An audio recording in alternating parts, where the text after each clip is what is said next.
هتلاقي نفسك دايما بتحاولي تطفي نفسك جنبها. يعني ايه تطفي نفسك جنبها؟ ازيكم يا جماعه، عاملين ايه؟ يا رب تكونوا كويسين وفي احسن حال. انا اسمي سما. لو انتوا اول مره تشوفوني ان شاء الله تلاقوا ان الفيديو ده مفيد قوي بالنسبه لكم، وتتفرجوا على بقيه الفيديوز وتعجبكم. موضوع النهارده مهم جدا جدا فوق ما تتخيلوا. قررت ان انا اتكلم عن الصحاب، وهقول لكم 10 انواع صحاب لو شفتيهم في صاحبتك او شفتيهم في اي حاجه حاولي تهربي وتجري باسرع ما عندك، وبجد بجد تحطي حدود على قد ما تقدري. ده لو اصلا ما قطعتهاش، بس يعني لو ما عرفتيش فانت تحطي حدود بجد يا جماعه على قد ما تقدروا. خلينا ندخل في اول نوع على طول، وهو بتاعه الحوارات. بالنسبه لي دي اكتر نوع مش كويس واكتر نوع وحش بجد وبشع. ليه بقى؟ لان هي مش هتهدى وما يرتاحلهاش بال كده غير لما يكون في حوار ما في حياتها. اي حوار بقى، هي بتخترع حوارات وبتخلق حوارات كده مع نفسها، بتدخل تنكش الناس عشان تعمل معاهم حوارات. هتقعد دايما تقولك شوفي دي بتعمل ايه، وشوفي ده عمل ايه امبارح، وشوفي مش عارفه دي ناويه تعمل ايه، وبصي البنت دي كلمت معايا بالطريقه الفلانيه وناويه ان هي تعمل كذا كذا كذا. فهتقعد دايما تتكلم على الناس اللي حواليها، ودايما تقول الحاجات اللي هم بيعملوها، وهتحطك في حوارات على الفاضي. و انا ببقى شايفه ان دي من ابشع الحاجات اللي ممكن تحصل. اهم حاجه بالنسبه لي الانسان يبقى متابع نفسه، ومتابع الحاجات اللي هو عايز يعملها، ومتابع اهدافه. فاللي هو هتشغلك في حوارات ناس انتي مالكيش اي علاقه بيهم، ممكن اصلا ما تبقيش عارفاهم، بس هي بتحب دايما يبقى في حوار في حياتها. هتلاقيها مثلا بتعمل ايه كمان؟ هتلاقيها دايما اغلبيه وقتها او حركتها المشهوره هتلاقيها بعتلك سكرين شوتس من شتات تانية، وبتقولك بصي مش عارفه البنت دي مش عارفه هي بتتكلم معايا مثلا كده ليه. او حتى لو مفيش موضوع، هي ممكن تبقى تبعت سكرين وهي عايزه تسف على الموضوع وخلاص. انتوا فاهمين قصدي؟ يعني مثلا لو انا بتحط او انتي او اي حد بيتحط في حوار غصب عنه، بس هو يكون اصلا مش بتاع حوارات خالص، وانتي وصاحبتك مثلا يعني غصب عنكم اتحطيتوا في حوار، ممكن ان انت تبعتي لها مثلا سكرين تقولي لها انقذيني مثلا، انا مش عارفه ارد اقول ايه، او هي تعمل معاكي كده. انا مش بتكلم عن الموضوع ده، الموضوع ده عادي، بس انا بتكلم في فكره ان هي تبقى عماله دايما تبعت لك سكرين شوتس عمال على بطال. تبعت من الشات البنت دي، ومن شات دي، ومن شات دي، ومن شات ده، ومن كل حاجه، وتبقى بس بتتريق او بتسف او بتتنمر، بتعمل اي حاجه. فبجد بجد يا جماعه موضوع السكرين شوتس ده خدوا بالكم منه جدا، لان انا من رايي ان الدور هيلف يلف وهيجي عليكي، وهتبعت سكرين من الشات انت بتاعك لحد تاني، والكلام ده ما كانش ينفع يتقال، او ما كانش ينفع الشخص التاني ده مثلا يشوفه. فخدي بالك من الحركات دي، لان دي علامه مش لذيذه ابدا ابدا. لان انا بحس الشات ده برضو امانه، ما ينفعش ان اي حد يطلع اي حد، او يعني يطلع سكرين او كده من غير داعي. غالبا برضو البنت بتاعت الحوارات دي لو انتي مثلا لسه متعرفه عليها او كده، نسبة 90% هتسمعي كلام عنها يعني من ناس تانية. يعني لما الناس تبدأ تعرف ان انتوا بقيتوا صحاب او كده، فهيقولك انا سمعت مرة عنها حوار كذا كذا كذا، ويبدأوا يحكوا لك الحوار ده.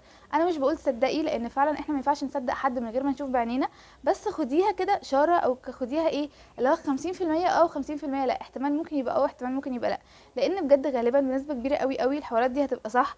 لو هي فعلا شخص مش كويس وشخص بتاع حوارات، غالبا بنسبه كبيره قوي زي ما قلت لك هيطلع صح، وهيطلع هم عندهم حق. فدايما حطي احتمال. غالبا برضو هتلاقيها اوفر قوي بطريقه مش منطقيه. يعني اوفر في ايه بالظبط؟ اوفر في كل حاجه بتعملها، اوفر في ردود افعالها، اوفر في تعبيراتها، اوفر في رياكشناتها، في تعاملها مع الناس. فدي برضو علامه بحس ان الشخصيه اللي بتاعت الحوارات بتحب تعملها. ليه بقى بتعملها؟ عشان هي بتبقى عارفه ان هي شخصيه من جواها مش كويسه، فبتغلبش على نفسها. فاهمين قصدي؟ اللي هو بتقعد تعمل ايه؟ بتقعد تعمل حاجات كده عشان اللي قدامها ما يفهمهاش بسرعه او ما يقفشهاش يعني، بس غالبا بتبقى في الاخر مقفوشه ومفهومه. ف برضو بنسبه كبيره قوي هتلاقيها بتعمل كده. وبرضو في الاول ممكن تتخدعي فيهم، مثلا ان انت تلاقي الشخصيه دي او صاحبتك دي لطيفه زياده. يعني اول ما تشوفيها وتتعاملي معاها، انت لسه ما تعرفهاش اول مره مرتين، تلاقيها لطيفه موت معاكي وبتهزر قوي قوي وبتضحك، او يعني تحسيها كده بقت فيكي قوي، او دخلت جواكي قوي مره واحده، واللي هو صباح الفل انا لسه عارفاكي من ساعتين. يعني مش منطقي خالص اللي بيحصل ده. وبرده لو جه اي حد في حياتها او اي حوار من النوع اللي هو ايه، مثلا ريليشن شيب او مش ريليشن، يعني حتى لعب من بعيد لبعيد كده، هتبقى دايما قاصده ان هي تدخل تقولك وتدخل توريكي بصي مين كلمني، بصي مين بعتلي، وتقعد تتكلم كتير وتحكي لك كل حاجه خاصه بالموضوع ده، بحجه ان هي اختك وصاحبتك بقى، وبتحكي لك كل حاجه ومش بتخبي عنك حاجه. وبعد كده هتكتشفي ان هي ولا اختك ولا صاحبتك ولا اي حاجه، هي بتقعد تحكي لك ده عشان تثبت لك حاجه معينه، او يعني تثبت حاجه معينه في دماغها. وهي اصلا في مواضيع كتير تانية هتلاقيها مش بتحكي لك عليها، هي بس بتحكي لك مواضيع معينه بيبقى غرضها حاجه معينه. فدي برضو مش حاجه كويسه. تاني شخصيه من وجهه نظري وهي الشخصيه الغيوره. دي مش هتعرفيها بسهوله خالص خالص، بالعكس هتاخد شويه وقت عشان تعرفيها. بس بتبقى بتعمل ايه مثلا؟ يعني تشوف حاجة عليكي عاجباها او مش حاجة واحدة، كل حاجة، وتبقى دايما بتروح تجيب زيها مثلا.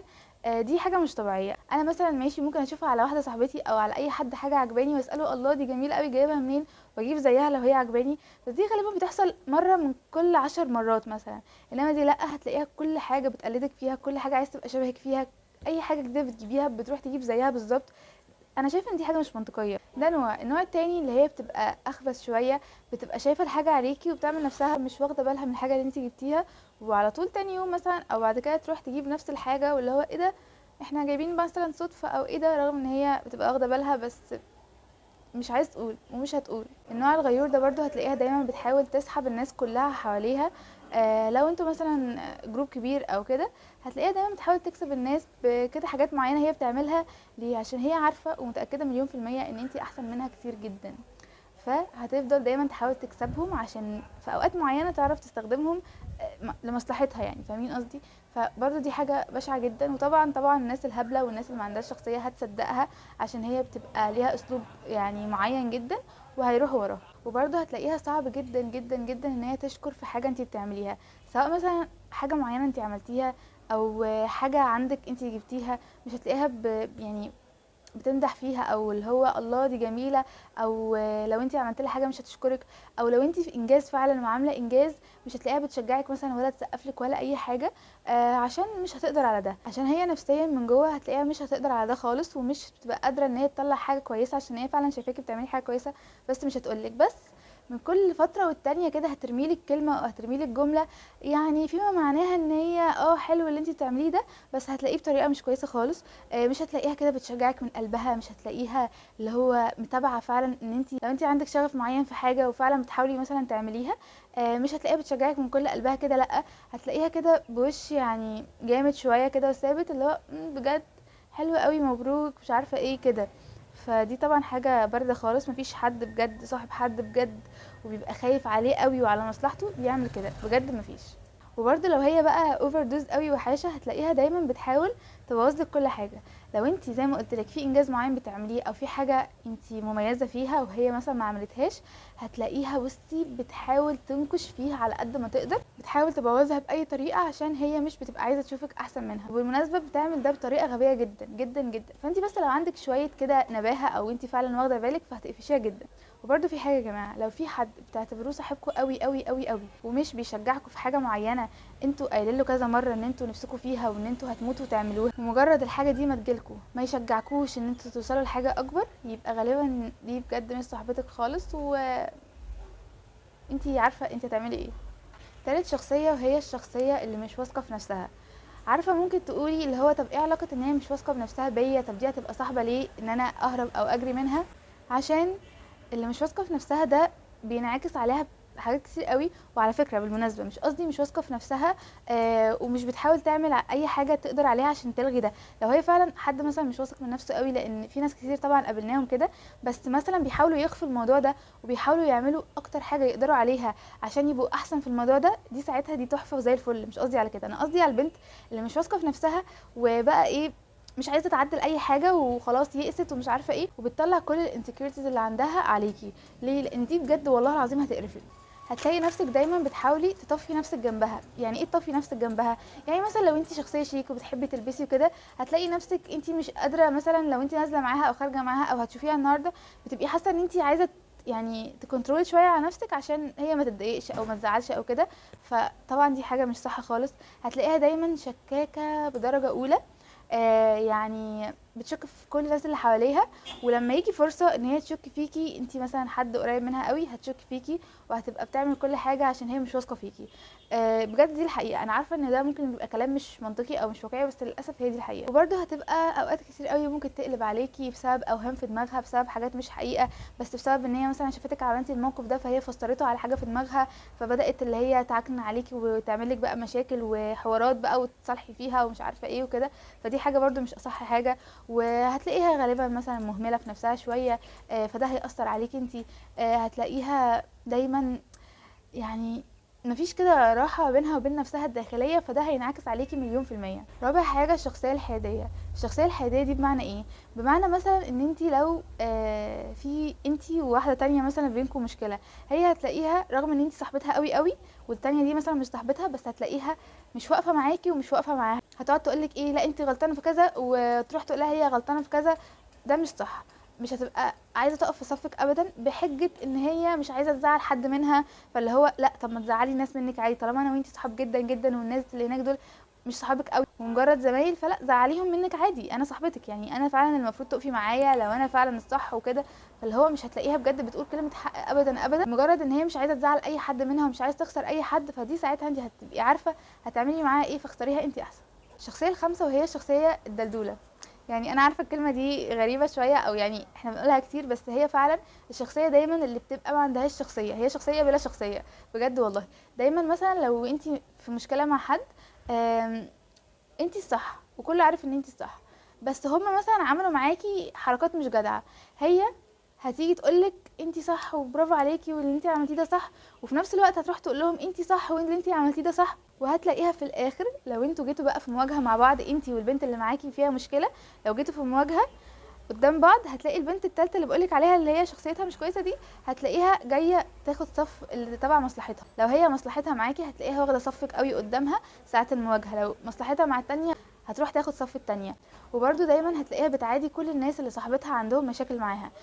مش هقولك مثلا اللي هو ايه، الناس دول مثلا اذوا صاحبتها بجد فهي فعلا هتقطع معاهم زي ما صاحبتها قطعت معاهم، لا، هي مجرد صاحبتها مثلا البنات دول ما قالولهاش صباح الخير مثلا النهارده فاتشكلت معاهم، فالبنت دي هتلاقيها برضو بتتشاكل معاهم ومش بتكلمهم عشان صاحبتها اتشكلت معاهم، فدي طبعا مش حاجه كويسه ابدا. وبرضو انتي مثلا لو زي ما قلت لك في جروب، انتي هتبقي عارفه كل بنت منهم ايه مشكلتك معاهم وفعلا ايه الغلط اللي حصل منكم، بس هي انتي مش هتلاقي لها حاجه، انتي هتقعدي تقولي هي اصلا ما بتكلمنيش ليه مثلا، او بتتكلم معايا كده ليه، عشان صحابها عملوا كده فهي عملت زيهم. بعد كده الشخصيه الانانيه. الشخصيه الانانيه دي هي اصلا مش صاحبتك، هي بتتعامل معاكي على انك تمثال، او على انك كده يعني اي حد لو معاكي حاجه هتعوزها، رغم ان هي ممكن تكون ولا بتحب الحاجه دي ولا اصلا من اهدافها وطموحاتها ولا اي حاجه، بس هتلاقيها دايما بتحاول تبذل اكتر حاجه عندها عشان تحصل عليها، لمجرد ان هي شخصيه انانيه ومش عارفه تخبي الموضوع ده. وبرده مش فكرة برضو ان هي مش بتحب حد يشاركها الحاجات اللي معاها وكده، لا، هي مش بتحب حد يشاركها في الاشخاص.